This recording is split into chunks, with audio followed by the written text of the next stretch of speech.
তো কেমন আছেন ইতিহাসের অনুরাগী বন্ধুরা? আশা করছি আপনারা সকলেই ভালো আছেন। আমি হিস্ট্রি হল। আজ আমি আপনাদের জন্য নিয়ে এসেছি একটি গুরুত্বপূর্ণ প্রশ্ন, যেটা হলো ক্যান্টন বাণিজ্য সম্পর্কে আলোচনা করো এবং এই বাণিজ্য ব্যবস্থা কেন ভেঙে পড়ল। তো যদি এর পিডিএফ চান তাহলে অবশ্যই আমাদের অফিসিয়াল ওয়েবসাইট হিস্ট্রি হলে গিয়ে ভিজিট করতে পারেন। সেখানে আমরা বিনামূল্যে আপনাকে দিয়ে দেবো। তো সেখানে আমরা এটা অলরেডি একটা আপলোড করে রেখেছি। যদি এটা আপনার ভালো না লাগে তাহলে সেটিকে দেখতে পারেন। সেটা আরও সহজ ভাষায় দেওয়া আছে। তো আর দেরি না করে এই প্রশ্নটির উত্তর আমি আপনাদের সঙ্গে আলোচনা করে নিতে চাই। তো প্রশ্নটা হচ্ছে, ক্যান্টন বাণিজ্য ব্যাখ্যা করো, এই বাণিজ্য কেন ভেঙে পড়ল। তো শুরু করা হচ্ছে। চীনের সাথে পাশ্চাত্য দেশগুলির সম্পর্কের ইতিহাস ক্যান্টন একটি উল্লেখযোগ্য স্থান অধিকার করে আছে। প্রকৃতপক্ষে তাং যুগ, যেটা 618 থেকে 1907, ক্যান্টন বন্দর বৈদেশিক বাণিজ্যের একটি গুরুত্বপূর্ণ কেন্দ্র হিসাবে প্রতিভাত হয়েছিল। 1759 খ্রিস্টাব্দ থেকে ক্যান্টন ব্যতীত অন্য চীনা বন্দরে বৈদেশিক বাণিজ্য নিষিদ্ধ করা হয়, কিন্তু বিদেশি বণিকদের যথেষ্ট প্রতিকূল পরিস্থিতির মধ্যে ক্যান্টনে বাণিজ্য করতে হতো। চীনারা কখনোই বিদেশিদের নিজেদের সমপর্যায়ে বলে মনে করতেন না, তাই তারা ক্যান্টনে বাণিজ্যরত বিদেশিদের ওপর কতগুলি কঠিন শর্ত আরোপ করে। অষ্টাদশ শতকের মাঝামাঝি সময় থেকে ইউরোপীয় বণিকদের সাথে চীনের বাণিজ্যিক সম্পর্ক ক্যান্টন প্রধান দ্বারাই পরিচালিত হতো। পাশ্চাত্য বণিকদের কাছে ক্যান্টন ছিল একমাত্র উন্মুক্ত বন্দর। ক্যান্টন শহরে কতগুলি চীনা বাণিজ্যিক সংস্থা একত্রিত হয়ে কো-হং নামে একটি সংগঠন তৈরি হয়েছিল। এই সংগঠন ক্যান্টন অঞ্চলে বৈদেশিক বাণিজ্যের ক্ষেত্রে একচেটিয়া কারবারের অধিকার ছিলেন। কো-হংয়ের সদস্য হং বণিক নামে পরিচিত ছিলেন। বৈদেশিক বাণিজ্যের ক্ষেত্রে বাণিজ্য পণ্যের পরিমাণ এবং মূল্য নির্ধারণ করতেন কো-হং। পাশ্চাত্য বণিকদের বাণিজ্যিক এবং সাধারণ কার্যকলাপের জন্য কো-হং ব্যক্তিগতভাবে দায়বদ্ধ থাকত। ক্যান্টন বাণিজ্যের মাধ্যমে হং বণিকেরা প্রচুর পরিমাণে মুনাফা অর্জন করতেন। বিখ্যাত চীনা বিশেষজ্ঞ এবং ফরাসি ঐতিহাসিক যা সোনা বলেছেন, ক্যান্টনে তাদের বিশেষ অবস্থানের সুযোগ নিয়ে হং বণিকেরা নিজেদের প্রভাব প্রতিপত্তিশালী এক ধরনের বণিক অভিজাততন্ত্রে উন্নতি করেছিলেন। চীনা আদালত 13টি হং বাণিজ্যিক সংস্থার ওপর ক্যান্টন শহরে যাবতীয় বৈদেশিক বাণিজ্য পরিচালনার একমাত্র ও পূর্ণ কর্তৃত্ব আরোপ করেছিল। এই হং সংস্থাগুলির পাশাপাশি পাশ্চাত্য বণিকেরা ক্যান্টন নদীর তীরে 13টি বৈদেশিক সংস্থা গড়ে তুলেছিল। ইংরেজ, ফরাসি, ওলন্দাজ, আমেরিকান, ড্যানিশ প্রভৃতি বণিকেরা এই সংস্থাগুলি নিয়ন্ত্রণ করতেন। চীনারা এই বিদেশি সংস্থাগুলিকে অত্যন্ত নিচু নজরে দেখতেন এবং এইগুলিকে আইকুয়াং বা বর্বরদের সংস্থা হিসাবে অভিহিত করতেন। বিদেশিরা হং বণিকদের কাছ থেকে রেশম, চা, নানকিন, যেটা হচ্ছে এক ধরনের সুতি বস্ত্র যা চীনের নানকিংয়ে তৈরি হতো, প্রভৃতি পণ্য ক্রয় করে ইউরোপে রপ্তানি করত। ক্যান্টন বাণিজ্যে চা ব্যবসায় অত্যন্ত গুরুত্বপূর্ণ স্থান অধিকার করেছিল।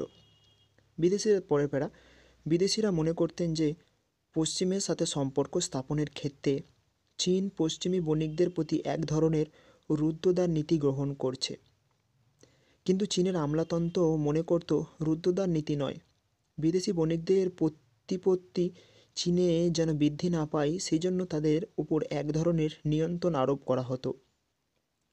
যা শোনা এক্ষেত্রে নিয়ন্ত্রণ শব্দটিকে যথার্থ ও সঠিক বলে মনে করেছেন। মধ্যযুগীয় চীনে আরব বণিকদেরও ক্যান্টন অঞ্চলে এই রকমই নিয়ন্ত্রণে বদ্ধে বসবাস করতে হতো। বিদেশিদের ওপর কঠোর নিয়ন্ত্রণ চীনা ও বিদেশিদের মধ্যে সংঘাত অনিবার্য করে তুলেছিল। তার উপর আইন প্রয়োগের সমস্যা পরিস্থিতি আরও জটিল করে তুলেছিল। চীনের সরকার দাবি করেছিল ক্যান্টনে বাণিজ্যরত বিদেশি অপরাধীদের চীনা আইন অনুযায়ী বিচার করা হবে, কিন্তু বিদেশিরা এই নীতির তীব্র বিরোধিতা করেছিলেন। এতে কঠোর নিয়ন্ত্রণ ও প্রতিকূল পরিস্থিতি সত্ত্বেও বিদেশিরা ক্যান্টনে তাদের বাণিজ্য চালিয়ে গিয়েছিল, কারণ তাদের কাছে ক্যান্টন বাণিজ্য ছিল অবিশ্বাস্য রকমের লাভজনক। 1857 খ্রিস্টাব্দে ক্যান্টন বাণিজ্য প্রথা কঠোর নিয়মকানুনগুলি শিথিল করা এবং চীনের সাথে একটি কূটনৈতিক সম্পর্ক স্থাপন করার উদ্দেশ্যেই ইংরেজ সরকার কর্নেল ক্যাথকার্টকে পিকিংয়ে পাঠায়, কিন্তু পথেই ক্যাথকার্টের মৃত্যু হয়। তারপর 1872 খ্রিস্টাব্দে ব্রিটিশ সরকার একই উদ্দেশ্যে লর্ড ম্যাকার্টনিকে চীনে পাঠায়, কিন্তু এই উদ্দেশ্য সফল হয়নি। ম্যাকার্টনি ইঙ্গো-চীন বাণিজ্য সম্প্রসারণের প্রস্তাব দেয়, কিন্তু চীন সম্রাট চিং লুং এই প্রস্তাব সরাসরি প্রত্যাখ্যান করেন। ইংরেজ সরকার সর্বশেষ প্রচেষ্টা চালায় 1816 খ্রিস্টাব্দে। চীনের সাথে স্বাভাবিক কূটনৈতিক সম্পর্ক স্থাপনের উদ্দেশ্যে ইংরেজ সরকার লর্ড আমহার্স্টকে পিকিংয়ের রাজদরবারে প্রেরণ করেন, কিন্তু এই প্রয়াসও ব্যর্থ হয়। ইংল্যান্ডের এই কূটনৈতিক সম্পর্ক স্থাপনের প্রয়াসের পেছনে মূল উদ্দেশ্য ছিল চীনের ব্রিটিশ বণিকদের অবাধ বিচরণের পথ পরিষ্কার করা। পুঁজিবাদী ব্রিটেন তার সাম্রাজ্যবাদী স্বার্থ রক্ষার তাগিদে রুদ্ধদ্বার চীনকে উন্মুক্ত করতে চেয়েছিলেন। সুতরাং আধুনিক ধনতান্ত্রিক পশ্চিমের সাথে পিছিয়ে থাকা সামন্ততান্ত্রিক চীনের সংঘর্ষ অনিবার্য হয়ে ওঠে। ব্রিটিশ ও